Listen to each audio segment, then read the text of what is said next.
And welcome back to Capitol Tonight. It was just a few weeks ago that Governor Andrew Cuomo hosted the, quote, Open for Business Forum, and he announced a $400 million tax incentive that would give money to IBM and Intel and several other high-stakes financial firms. At the time, the governor said that the tax breaks would lead to more than $4 billion worth of economic development in this state. My next guests call those kinds of incentives corporate welfare. And today they were in the highest court in the land arguing that these are just not bad policy decisions, they are illegal. Jim Ostrowski is the attorney in the case of Bordelot versus the state of New York. We're also joined by Mr. Bordelot himself, Lee Bordelot. He is the lead plaintiff. Welcome. Thank you. Thank you for being here. So how did it go? Hard to predict a court, but we thought it went well. There were a number of skeptical questions of the state's attorney, and I think fewer when I stood up. So, we're optimistic, but you can never predict what a court's going to do based on oral argument. Yeah, I just want to ask you, if this goes in the way, it would be a significant watershed decision if this goes in the way that you would hope that it would. Because the state would be barred from giving away these sorts of incentives that the Cuomo administration and governors before him, many, say is necessary to build economic development in this state. You're from Western New York. Western New York needs a shot in the arm very badly. Western New York needs lower taxes and less regulation. Giving money to politically favored businesses puts other politically non-favored businesses at a disadvantage.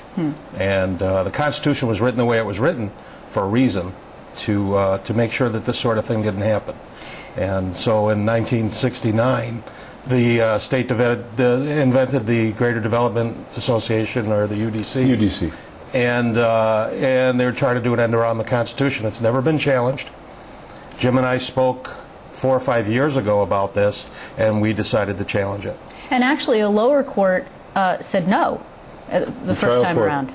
Threw us out, and we appealed, and the appellate division reversed them 5-0 in our favor, but with a very glowing opinion on the issues. Can you just recap that?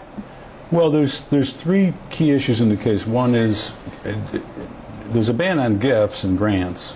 Can that be evaded because it's for economic development? The court said no. Can they launder the money through an authority? And the court said no.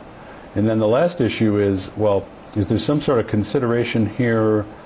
IBM promises to create a seasonal landscaping job in exchange for $1 billion. Is that technically consideration that takes it out of being a gift? The court rejected the state's view that as a matter of law, there was consideration. But there's a lot of open area on that, and we're hoping the Court of Appeals will actually explain a little more detail how they view that issue, because that may decide the whole case. Okay, so Lee, do you imagine, assuming that this was found in your favor, do you imagine a system in which there are no incentives at all for economic development, zero? Yeah, I imagine that. And because your hope is that the money would be used for property tax relief, for example. Property tax relief. You lure companies here with a good business environment, less regulation, less taxes. Okay, but that takes time, right? So aren't you worried that in the interim, say that this is decided and it changes state policy dramatically, in the interim, while this money ostensibly goes for property tax relief and less regulation, et cetera, you've got a dead period where there aren't any jobs. There's like a massive exodus of jobs from New York. There was a dead period before 1969. The fact is that states across the country have similar language in their constitutions and charters. And what I believe is if we win this case, other groups such as ours, and they're out there, and they've tried cases like this and lost, that maybe if we win this, that we've cracked the code. And so states will have to compete not with cash grants, not with any gifts, but compete on a competitive basis. We're not just talking actually about economic development money that the governor controls. You're also talking about, this is best known by a shorthand as the pork lawsuit, right? Is that what actually spurred it all, was the legislative grants, if you will, that are given it out? Yeah, really, we were looking at Bass Pro for a number of years, and there was never a deal, so we couldn't sue. And then Lee called me up and said, what about the Hyatt? And I said, well, we may be able to go after it. And the Hyatt was getting money, I think, directly in the state budget, but they funnel it through the UDC. We call it money laundering, and the fellow who owns the Hyatt gives a lot of money to politicians, and that's the sort of political corruption angle, which was also of concern in the 19th century. So it's the same story, a different century. But our main concern is the cash grants, and we'd like that money funneled back to the taxpayer. For example, the gas tax, which really does hurt upstate New York, the tourist industry, the restaurant industry. In Buffalo, it's kind of a form of entertainment in the winter, and that would stimulate the economy immediately. So we believe that these policies have failed, and that lower taxes, as I explained to the court today, they said, well, what's the problem with New York? I said, well, our taxes are so much higher than Ohio and Pennsylvania, which are direct competitors, not China or North Carolina. We can't compete with Ohio and Pennsylvania because our cost of government is so much higher. That's what we have to deal with to stimulate the economy.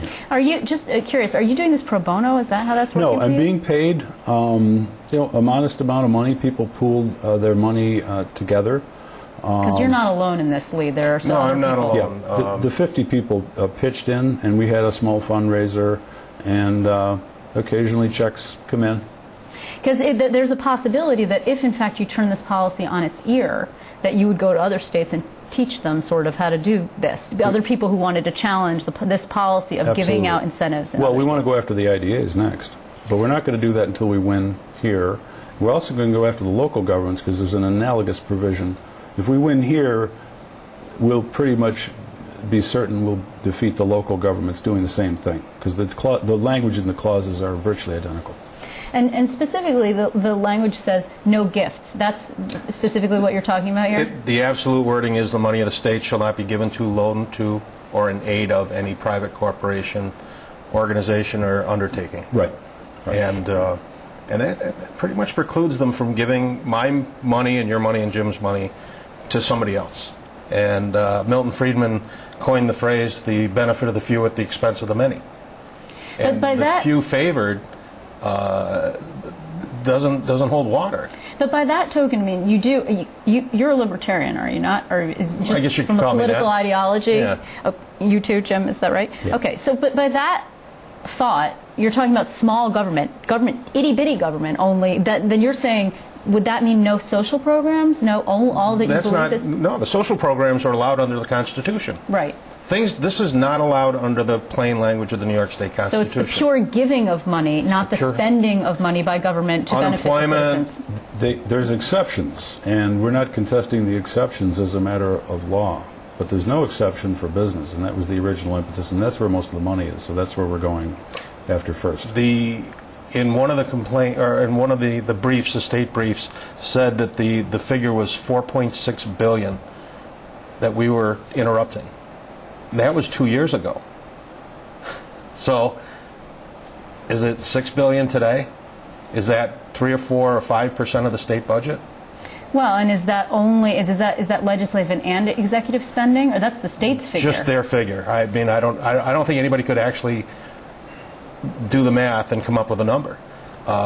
The state controller's office has done studies on these grants and all the industrial development activities, and found that it really isn't effective.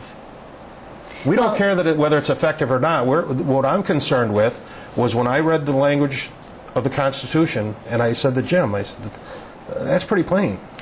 Certainly we have seen IDAs, for example, and there's been a lot of stories. I mean, former Assemblyman Brodsky, for example, has been going after them for some time, for corruption in the IDAs, plus the Empire Zones program. I mean, lots of reports about problems there. Unfortunately, we're almost out of time, and before I let you go, I want to ask you, were you surprised that the state's highest court took this case?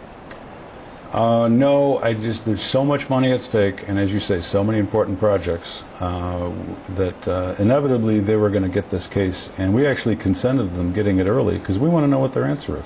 Well, and it's going to be 1 to 2 months that we're expecting. 1 to 2 months, right? according to their published guidelines. Okay, we really can't overstate what it would mean. It would be a dramatic shift in state policy if you win. So it's going to be and positive fascinating. in our view. Indeed. For the economy. Not in the state's view, but in your view, yes. So Jim Ostrowski, I want to thank you very much. Thanks. Lee Bordelove, thank you very much for Thanks being for with having us. us. I appreciate it.